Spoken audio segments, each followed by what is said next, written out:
In Brazil, the country's Supreme Court has once again turned its attention to former President Jair Bolsonaro.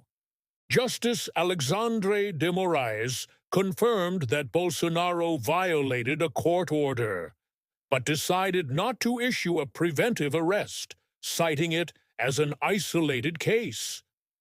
The violation happened after videos of Bolsonaro appeared online, including footage of him speaking to journalists and showing his electronic ankle monitor.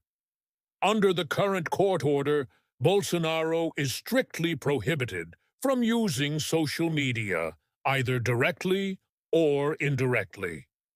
According to Moraes, Bolsonaro's son, Eduardo Bolsonaro, a congressman and political ally, shared content on his own social media in support of his father.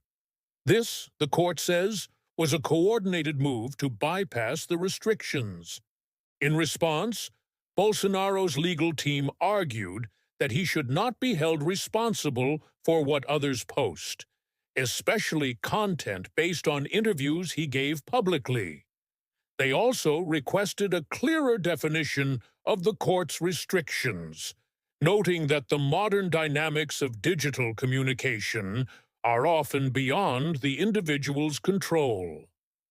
Despite acknowledging a violation, Justice Moraes considered it an isolated incident and accepted the defense's argument that Bolsonaro has otherwise followed the conditions, including wearing an ankle monitor, staying home at night, and avoiding social media.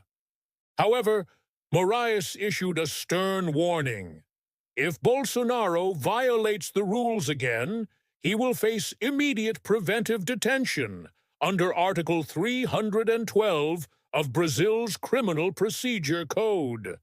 The restrictions stem from a larger investigation involving both Jair and Eduardo Bolsonaro, centered around alleged attempts to obstruct justice and influence foreign governments, especially the United States, in actions against Brazil's Supreme Court.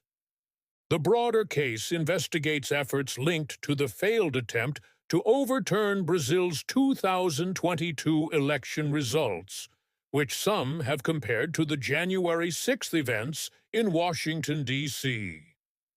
This remains a high-profile and politically sensitive case in Brazil, with international attention growing over the country's legal handling of former presidents and rising political polarization.